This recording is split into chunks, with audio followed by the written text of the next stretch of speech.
Olá, queridos irmãos e irmãs, sejam bem-vindos ao nosso canal e à reflexão diária de hoje, dia 21 de agosto, dia de São Pio X. É muito bonita a vida de São Pio X. Nasceu numa família pobre e numerosa. Foi eleito Papa em 1903. Como sacerdote e bispo de Mantua e Veneza, foi grande pastoralista e, por isso, como Papa, preocupou-se com a formação catequética, com a formação litúrgica, com o conhecimento da Palavra de Deus. Permitiu que crianças recebessem a Sagrada Eucaristia. Até então, não era permitido. Motivou e incentivou os movimentos leigos como a Ação Católica, que eu estudei na minha tese de doutorado. Seu estilo de pastor antecipou o Concílio Vaticano II. Bendizemos a Deus por tão grande santo e pastor. Evangelho de hoje, Mateus 19, 16 a 22. Naquele tempo, alguém aproximou-se de Jesus e disse: Mestre, que devo fazer de bom para possuir a vida eterna? Jesus respondeu: Por que me perguntas sobre o que é bom? Um só é bom. Se queres entrar na vida, observa os mandamentos. O homem perguntou: Quais mandamentos? Jesus respondeu: Não matarás, não cometerás adultério, não roubarás, não levantarás falso testemunho, honra teu pai e tua mãe e ama o teu próximo como a ti mesmo. O homem disse a Jesus: Tenho observado todas essas coisas, que ainda me falta? Jesus respondeu: Se queres ser perfeito, vai, vende tudo o que tens, dá o dinheiro aos pobres e terás um tesouro no céu. Depois vem e segue-me. Quando ouviu isso, o jovem foi embora cheio de tristeza, porque era muito rico. O texto de hoje nos leva à seguinte reflexão. Ele tinha o básico para salvar-se. Ele seria grande no reino dos céus? Não. Ele entraria, mas não seria grande no reino dos céus. Por quê? Porque só é grande no reino dos céus aqueles que se tornam perfeitos aos olhos de Deus. E quem são aqueles que se tornam perfeitos aos olhos de Deus? Aqueles que se desapegam de tudo. Se queres ser perfeito. Porque Jesus, com a pergunta dele, pergunta: faz os mandamentos, cumpre os mandamentos, que tu vai ser salvo. Né? E aí Jesus elenca os pecados que não devem ser cometidos contra o outro. Não matarás, não roubarás, não cometerás adultério. São pecados que eu cometo contra o outro. E depois, ama teu próximo como a ti mesmo. O preceito, a lei que está no Levítico, no livro do Levítico, acho que é capítulo 19, se eu não me engano. Se o cara faz isso, beleza, ele se salva. Agora, se ele quer ser perfeito, quer dar um passo a mais, né? Vai e vende tudo que tens, dá o dinheiro aos pobres e terás o tesouro no céu. E aí, desapegado, tu vem e segue. O que é seguir na Sagrada Escritura? Tornar-se igual. Tornar-se igual. Jesus era totalmente desapegado de tudo. Então, segui-lo é ser desapegado de tudo. E aí ele foi embora, né? Porque ele era muito rico. E ele não estava pronto para, daquele momento, se desapegar de tudo.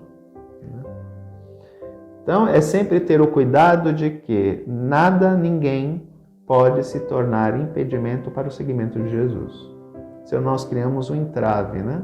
Algo que nos prende, é como se fosse uma bola de ferro que nos impede de caminhar. Tu vai caminhar? Vai conseguir, mas vai caminhar com muita dificuldade.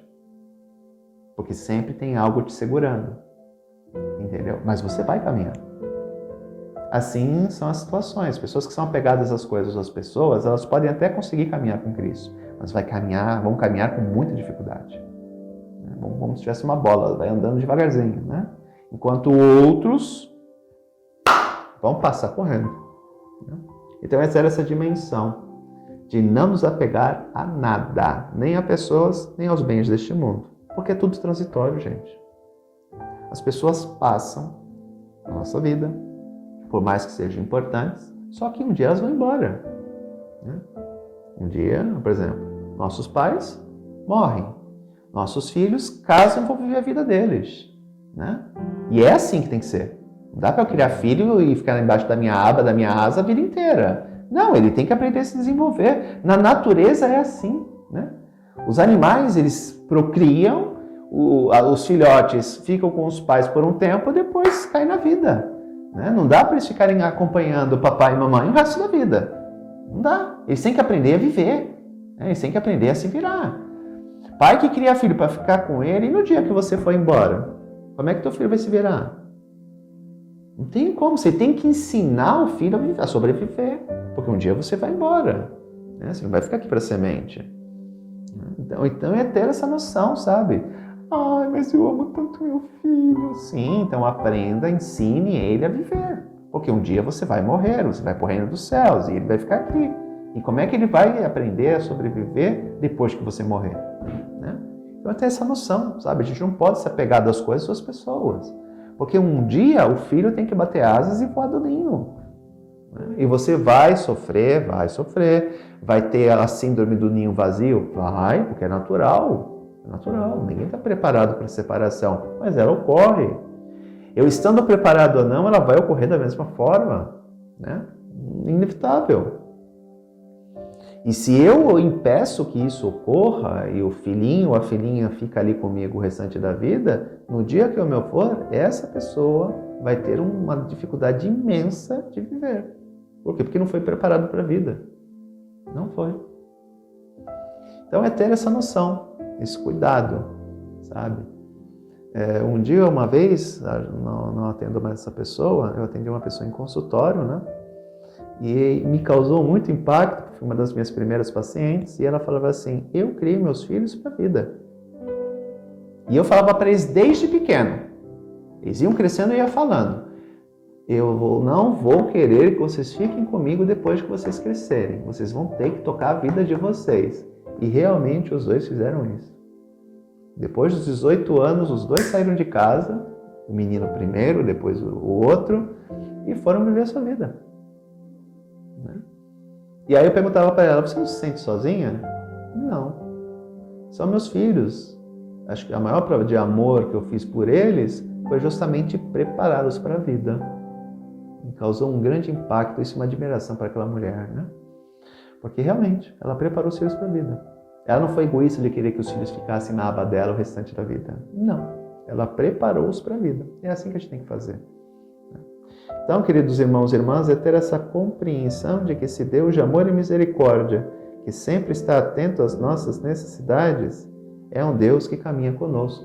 E nós temos, sim, que amar as pessoas, mas compreender que nem elas, nem os bens desse mundo, podem se tornar um obstáculo para a nossa caminhada com Cristo. Volto a dizer, se forem, eu vou caminhar, sim, mas com grande dificuldade. Um grande abraço, até amanhã se Deus quiser. Tchau.